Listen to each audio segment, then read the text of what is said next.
बिस्मिल्लाहिर्रहमानिर्रहीम। अस्सलाम वालेकुम। मैं हूं मोग़ेज़ सलीम। नाज़रीन, आज 3 से 4 अहम तरीन ख़बरों पर बात करेंगे। पहली जो ख़बर है वो होगी PDM के कायद जो बने हुए हैं फजल रहमान, उनकी जमात की तंजीम साजी ऐसी शुरू हुई है कि अब ना ख़त्म होने वाला दौर जो है वो शुरू होने वाला है और ऐसा लग रहा है कि एक मज़बूत जमात फजल रहमान की वो टूटने जा रही है। वो कैसे टूटने जा रही है इसके ऊपर तफसीलन बात करेंगे। साथ में ही बात करेंगे हम कि मुस्लिम लीग नून में कर्नल ग्रुप का इंकशाफ जो हुआ है दोबारा से। ये पहले भी बातें आती रही हैं, हम करते रहे हैं, लेकिन इस बार एक ऐसे वजीफ़ा खोर सहाफ़ी की मैं आपको कहानी सुनाऊंगा कि जिसे आप अपने बच्चों के साथ शेयर करें, अपने दोस्तों के साथ शेयर करें कि किस तरह से वजीफ़ा खोरी में इंतहा की जाती है।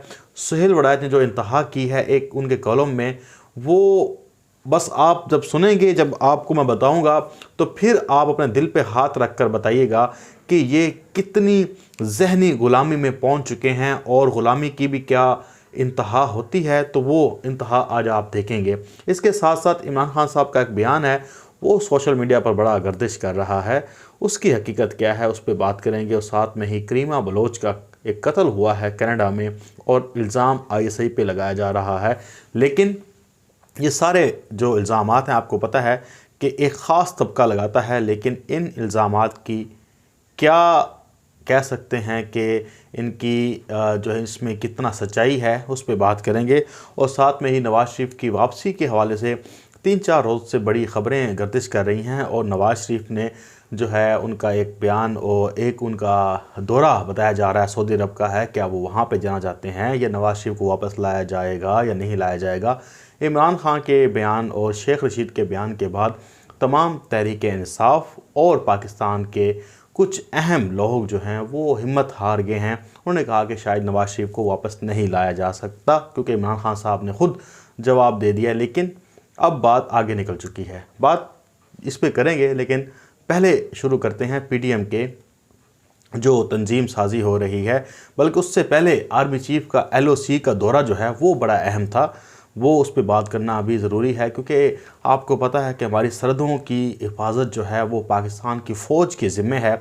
तो पाकिस्तान की फ़ौज के सिपह सलार ने LOC का दौरा किया है, जहाँ पर UN मुबस्सर की गाड़ी को भारतीय दहशतगर्दी का निशाना बनाया गया। भारत ने वहाँ पर उनकी गाड़ी को निशाना बनाया। तो पाकिस्तान के सिपह सलार ने LOC का दौरा किया अगले मोर्चों का और एक वाज़ेह पैगाम दिया दुश्मन को कि हम तैयार हैं, हमारी सफ़ें भी तैयार हैं और तमाम जो एक मुंह तोड़ जवाब देने के लिए हम तैयार बैठे हैं अगर भारत कोई जारियत करता है। या HPR की तरफ से यही बयान आया था और वहाँ पर उन्होंने ब्रीफिंग भी ली जो UN की मुबस्सर गाड़ी पर हमला हुआ तो उसके हवाले से आर्मी चीफ ने यह बयान भी दिया कि हम हर लम्हा हर वक्त तैयार हैं और मुंह तोड़ दुश्मन को जवाब देंगे। बहरहाल एक जो हम खदशे का इजहार कर रहे हैं, इमरान खान साहब भी कर रहे हैं कि फ़ॉल्स फ्लैग ऑपरेशन हो सकता है। भारत जो है अपने लोगों की नज़रें जो है इंडिया से हटाकर पाकिस्तान की तरफ लगाना चाहता है, जो उसके ऊपर एक मुश्किल बनी हुई है। क्योंकि चीन ने उसे मारा हुआ है, पाकिस्तान ने बड़ा उसे टफ़ टाइम दिया हुआ है, फिर उसका जो है नेपाल के साथ मसला चल रहा है, फिर अंदरूनी उसके अंदर सिखों की एक तहरीक उठ पड़ी है, किसान एहतजाज कर रहे हैं, कोरोना वायरस की वजह से उनकी मईशत तबाह है। तो मोदी को नज़र नहीं आ रहा कि किस तरफ निकला जाए। बहरहाल पाकिस्तान के सिपह सलार ने एक अहम तरीन दौरा किया, इसको अप्रिशिएट भी करना चाहिए और भारत की मजम्मत भी करनी चाहिए कि जो एक UN की गाड़ी को वो जो है निशाना बना रहा है। अब फजल रहमान की पार्टी कैसे टूट फूट का शिकार है, उनके करीबी हलकों से बातचीत मेरी हुई और उनसे जो है बड़ा एक तफसीली एक बंदे से मेरी गुफ्तगू हुई। मैंने पूछा, मैंने कहा यार ये फजल रहमान के ख़िलाफ़ जो अभी शेरानी भी आ गया है, उसे हाफिज़ हुसैन अहमद था, अभी एक और बंदे ने और बगावत कर दी है, ये मामला क्या निकला है? अचानक से फजल रहमान की पार्टी से बंदे निकलना शुरू हो गए हैं। तो उन्होंने कहा कि मुझे सिंपल सी बात है, पाकिस्तान में पार्टी वही सर्वाइव करती है जो मुल्क की सालमियत के लिए काम करती हो। जिसने मुल्क की सालमियत के ख़िलाफ़ काम शुरू किया उसकी फिर पाकिस्तान में गुंजाइश नहीं है। और यही काम नून लीग की तरह अब फजल रहमान में शुरू हो चुका है। उन्होंने कहा कि पार्टी के बहुत से लोग जो है वो इस्टेब्लिशमेंट के साथ डायरेक्ट राब्ते में आ गए हैं और आपके आने वाले दिनों में फजल रहमान की जमात बिल्कुल कमज़ोर होती हुई दिखाई देगी। क्योंकि ये PDM की जो भाग दौड़ है, ये सारी फजल रहमान के जो कंधों पर आई हुई है। उसके एक जो ग्रुप है उसका जो एक बंदे बाहर लाने का मजबूत किस्म का कहा जाता है कि बंदे बाहर ला सकते हैं, तो उन्होंने कहा कि PDM की ये भी बात भी ख़त्म हो जाएगी कि फजल रहमान बंदे बाहर ला सकता है। बाकी तो किसी जमात के बारे में बात ही नहीं होती कितने बंदे। तो उन्होंने कहा कि अब इस जमात को इतना कमज़ोर कर दिया जाएगा कि फजल रहमान जो अपने आप को एक फ़िरौन बने हुए हैं, कहते हैं कि नैब मेरा कुछ नहीं बिगाड़ सकता, इदारे मेरे कुछ नहीं बिगाड़ सकते, ललकारता है इस्टेब्लिशमेंट को जिसकी जो है गोदी में बैठकर वो सारी ज़िंदगी जिसने अय्याशियाँ मारी हैं, तो उसके ख़िलाफ़ वो जो खड़ा हुआ। तो इस पार्टी को जो ये अपने आप को मजबूत समझता है, अब इस पार्टी का शराजा बिखरने वाला है। और आप देखेंगे आने वाले दिनों में बहुत सारे लोग पंजाब से भी टूटेंगे, इनके KPK से भी मज़ीद लोग जो है इसको छोड़ के चले जाएंगे, और बलूचिस्तान से भी फजल रहमान मुकम्मल तौर पर तनहा हो जाएंगे। और इनकी पार्टी जो है, जो एक मजबूत अपने आप को कला समझती है, वो भी 3 से 4 ग्रुप्स में तकसीम हो जाएगी। और लोग जो हैं वो फजल रहमान को, एक तो आपको पता है कि साथ साथ एक्सपोज भी हो रहे हैं, तो लोग इनसे मुतनफ़िर हैं और वो डायरेक्ट एस्टेब्लिशमेंट के साथ राब्ते में भी हैं और वो चाहते हैं कि इनका बयानिया ना चले। ये तो PDM के कायद की कहानी होगी। अब आ जाते हैं जो अहम तरीन ख़बर है कि कौन सा कर्नल ग्रुप है जो मुस्लिम लीग नून में मौजूद है। और ये हम पहले भी कह चुके हैं, ये वजीफ़ा खोर कहानी की एक साफ़ी की कहानी है, उसी की ज़ुबानी सुनते हैं।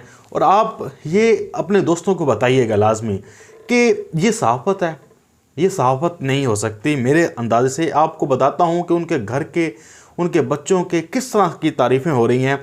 आपको पता है कि जो सुहेल वड़ैत साहब हैं, ये इमेजिनेशंस बहुत ज़्यादा क्रिएट करते हैं। एक इमेजिनेशंस क्रिएट करके वो उसको सच साबित करने की कोशिश करते हैं, लेकिन बातों बातों में ये बात कर देते हैं। अब क्या है जी, कुलसूम नवाज़ साहिबा बैठी हैं, उन्होंने कहा कि जी वो आलम बाला ऊपर जो गई हुई हैं, वहाँ से उनका जो है ख़त भेजा है मरीम नवाज़ को। उस मरीम नवाज़ को भेजने वाले ख़त में क्या क्या इंकशाफ किया है, साथ में तो ये कह रहे हैं कि अब्बा जी बता रहे थे कि पार्लिमानी मशावरती ग्रुप के 5 या 6 सरकर्दा MNA तुम्हारी क़यादत और मज़ामती बयान को नहीं मान रहे। इनको एक साबिक़ वज़ीर-ए-आज़म ने कर्नल ग्रुप का नाम दिया है। ये कर्नल ग्रुप बिलाखिर तुम्हारे पीछे खड़ा होगा। ये इधर और उधर दोनों तरफ बना कर रखना चाहते हैं, ये उधर जा नहीं सकते। ये शहरी हलकों से रुकने कौमी असम्बली बने हैं। नून से थोड़ा सा हटे तो इनका सियासी नामो निशान मिट जाएगा। हाँ, अगर इनमें कोई मौरूसी इलेक्टेबल होता तो शायद वो बागी हो जाता, क्योंकि इस हल्के की हिमायत तो बहरहाल हासिल रहती, मगर नून के शहरी अरकान कौमी असम्बली तो बहरहाल नून के वोट्स के ही मरहून मिन्नत हैं, ये कहीं नहीं जाएंगे। बस दोनों तरफ यकीन दहानियाँ कराते रहते हैं।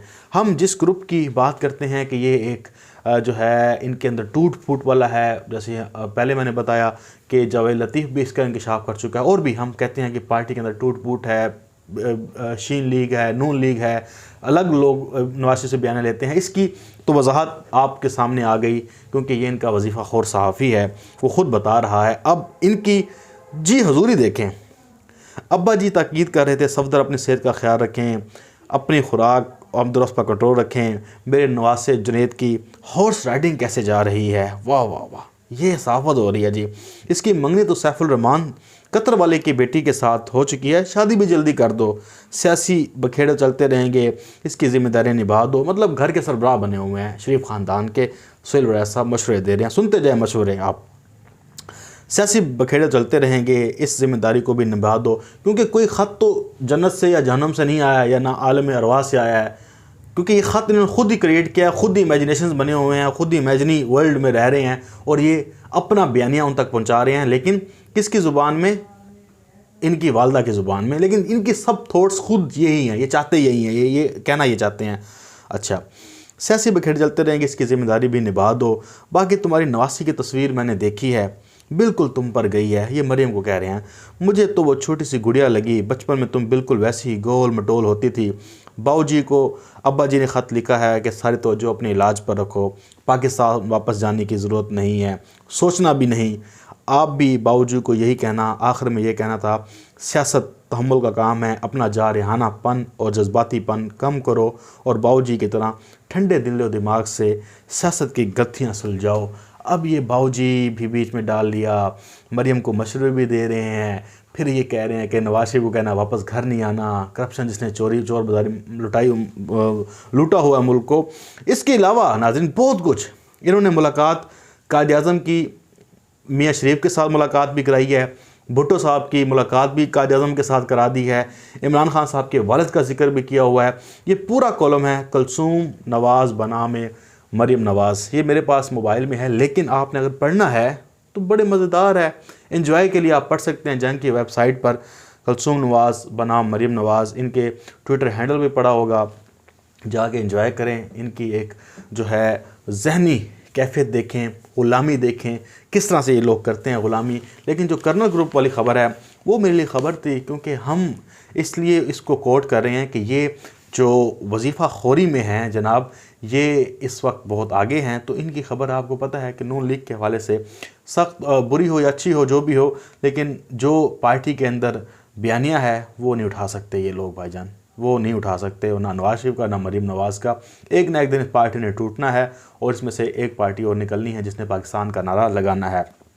नवाज शरीफ की वापसी के हवाले से मैं गुफ्तगू कर रहा था, तो बरतानवी जो एक रुकन पार्लियामेंट है उसने भी बोरिस जॉनसन को ख़त लिखा है कि भाईजान नवाज शरीफ को वापस भेजने का जो है मामला तय करो। और साथ में ही कुछ खबरें चल रही हैं कि नवाज शरीफ सऊदी अरब जाएगा और वहाँ पे शाह सलमान ने बुला लिया या मोहम्मद बिन सलमान ने बुला लिया है, त्यारे जाएंगे, ये हो जाएगा वो हो जाएगा, नवाज शरीफ जो है वो सऊदियों की आंख का तारा बन गया है। तो ये ख़बरें मार्केट में फैलाई जाती हैं, लेकिन अभी तक मैंने पता किया है कि नवाज शरीफ का सऊदी अरब जाने का कोई प्लान नहीं है अभी तक, क्योंकि एक तो वो जो है पाकिस्तान में ना आने की वजह से वो सफरी वजूहत बता रहा है, दूसरा ये कि अगर वो लंदन में उसकी रिहाइश के हवाले से या कोई मसला हुआ वहाँ पे रहने के हवाले से, तो फिर वो सऊदी अरब का मुंह देख सकता है। और ये एक प्लान बनाया जा रहा है कि शायद वो सऊदी अरब चले जाएं, ताकि अगर बरतानिया उन्हें डिपोर्ट करने की कोशिश करता है या कुछ ऐसी जो है चीज़ें सामने आती है। लेकिन इमरान खान साहब के बयान के बाद लोग जो हैं वो कह रहे हैं कि नवाज शरीफ वापस नहीं आएंगे, लेकिन हुकूमत जो है अब कोशिशें ये कर रही है कि इनको डिपोर्ट कराया जाए। ये जो इमरान खान साहब ने और शहजाद अकबर ने बात की थी कि जो आपस में एक्सचेंज वाला मामला है वो बड़ा एक लिथल किस्म का है मामला, वो बड़ा मुश्किल हो जाता है, लेकिन इनको डिपोर्ट कराया जा सकता है। इसके लिए जो मार्केट में ख़बरें हैं वो सऊदी अरब के हवाले से फैलाई जा रही हैं कि जी सऊदी अरब इनको बुला रहा है और इमरान खान की हुकूमत के ख़िलाफ़ कोई साजिशें बने, लेकिन ये ऐसा नहीं है। नवाज शरीफ अपनी करप्शन बचाव के लिए, अपने आप को मज़ीद वक्त देने के लिए, बाहर रहने के लिए सऊदी अरब जा सकता है, सऊदी अरब जा सकता है। लेकिन अभी तक ऐसी कोई इतलात नहीं है या कोई ऐसी संजीदा गुफ्तगू नहीं है कि जो आप कहें कि सऊदी अरब में वो जा रहा है या उसको बुलाया जा रहा है या उसके कदम बोसी करने के लिए शाह बैठे हैं, ऐसी नहीं है। नवाज शरीफ अपनी करप्शन बचाव के लिए वहाँ पे जा सकता है। अब मैंने बात की थी, असल में वीडियो बहुत लंबी हो जाती है, गुफ्तगू बहुत तवील भी हो सकती है क्योंकि टॉपिक इतने ज़्यादा होते हैं। मैं कोशिश करता हूं कि आपको एक ब्रीफली जो है वीडियो दी जाए, ताकि ये नहीं है कि आधी शॉर्ट इन्फॉर्मेशन दे के काम ख़राब किया जाए। तहम्मुल से आप सुनते हैं, ये आपका बड़ा पन है, बड़ी नवाजिश है आपकी। अब आ जाते हैं करीमा बलोच के कत्ल। कनाडा में एक खातून कत्ल होती है जो कहती है आज़ाद बलोचिस्तान चाहिए, और इनको यहाँ से बेदखल किया गया कि बलोचिस्तान पाकिस्तान का हिस्सा है और यहाँ पे रहें तो बंदे के पुत्र बन के रहें, ये बलोचिस्तान आपके बाप की जागीर नहीं है कि आप जो मर्ज़ी करते रहें। अब उसका एक कत्ल होता है और वो डूब जाती है एक नदी में या एक समंदर में कह लें, या जो भी उसको मतलब पानी में डूब के मरती है वो करीमा बलोच। अब यहाँ पाकिस्तान में और भारत में एक तूफ़ान खड़ा हो गया ISI के ऊपर कि ISI ने ये काम कराया कनाडा में जाकर, ISI ने ये काम करा दिया कनाडा में जाकर। और सारे वही लोग जो पाकिस्तान की फ़ौज और ISI से डरते हैं, पाकिस्तान की फ़ौज के ख़िलाफ़ प्रोपेगेंडा करते हैं, ISI के ख़िलाफ़ प्रोपेगेंडा करते हैं। पाकिस्तान में भी नाम नहाद एंकर्स, पाकिस्तान में नाम नहाद सहाफ़ी, एक्टिविस्ट जो भी थे, सब ने ISI की तरफ जो है वो तोपों का रुख मोड़ दिया। जी ये ISI ने जाके वहाँ करा दिया। लेकिन अब कनाडा की जो वहाँ पे मकामी पुलिस है वो कह रहे हैं जी कोई ऐसे शवाहिद नहीं मिले कि इन्हें कत्ल किया गया है, ये डूब कर मरी हैं, बस सीधे सी बात है। और ये बंदी जो है मरी है डूब कर और इसको लगा दिया इल्ज़ाम ISI के ऊपर। लेकिन मैं कहता कि अगर ऐसे जो मुल्क के गद्दार हैं, मुल्क के दुश्मन हैं, जो मुल्क के ऊपर इल्ज़ाम लगाते हैं, जो अगयार के हाथों में खेलते हैं, जो पैसे बनाते हैं NGOs से, उनको मार देना चाहिए। तो ये ISI ने अगर कर भी दिया तो ठीक किया है। जितने जल्दी ये पाक करें इस सरजमीन से गद्दारों को वो बहुत ज़रूरी है। लेकिन ये नहीं किया, ये नहीं किया। जो काम नहीं किया वो आप पाकिस्तान की एजेंसीज पर लगा रहे हैं पाकिस्तान को बदनाम करने के लिए, लेकिन इनके इन करतूतों से होगा कुछ नहीं, क्योंकि इनको खुद मुंह की खानी पड़ेगी जब कनाडा की पुलिस कह रही है कि जनाब ये तो बंदी जो है वो डूब कर मरी है, ये 2 दिन पहले गायब हुई थी, अब इसकी लाश मिल गई है। बहुत सी ऐसी वारदातें हुई हैं, बहुत सी ऐसा होता है, लेकिन आप किसी के घर में कुछ हो जाए डाल देते हैं आईएसआई के ऊपर। इनके घर बच्चा भी पैदा होता है तो वो भी आईएसआई के ऊपर डाल देते हैं कि शायद ये भी कारनामा आईएसआई ने किया है। तो बहरहाल ये एक अलमिया है हमारे मुल्क का, लोग उनकी बातों में आकर उनके पीछे लग जाते हैं, नहीं लगना चाहिए। इमरान खान साहब का बयान है सोशल मीडिया पर कि तैयारी करके आना चाहिए या नहीं आना चाहिए, बड़ा एक चल रहा है, इसके ऊपर मैं बात करना चाहता था लेकिन वीडियो हो गया बहुत लंबी। इंशाल्लाह फिर किसी डिबेट में जो है मौका मिला तो आपको बताऊँगा कि इमरान खान साहब का बयान और अमेरिकन सिस्टम और इमरान खान साहब ने क्यों कहा कि जनाब तैयारी के लिए वक्त मिलना चाहिए या तैयारी करके आना चाहिए। ये बड़ा ही एक सुलझा हुआ टॉपिक है और इसके ऊपर डिबेट की ज़रूरत है। इमरान खान साहब ने ऐसे बात नहीं की, इसकी वजह है, वजूहात हैं बहुत सारी, और इमरान खान साहब सिस्टम सीधा करने की बात कर रहे होते हैं। तो सिस्टम की बेहतरी के लिए जब बात की जाए तो उसको वजीफ़ा खोर और ये जो जिनके जहनों में भूसा भरा हुआ होता है उन्हें समझ नहीं आती, क्योंकि आप देखें सारी ज़िंदगी हराम खाएं तो एक दिन आपको हलाल की मिल जाए तो वो आपके पेट में दर्द करता है। तो यही मसला हमारे साथ आ रहा है। बहरहाल मुझे दें इजाज़त, अपना बहुत सारा ख्याल रखिएगा और अपने फीडबैक से मुझे लाजमी आगाह कीजिएगा। अल्लाह हाफ़िज़। पाकिस्तान जिंदाबाद।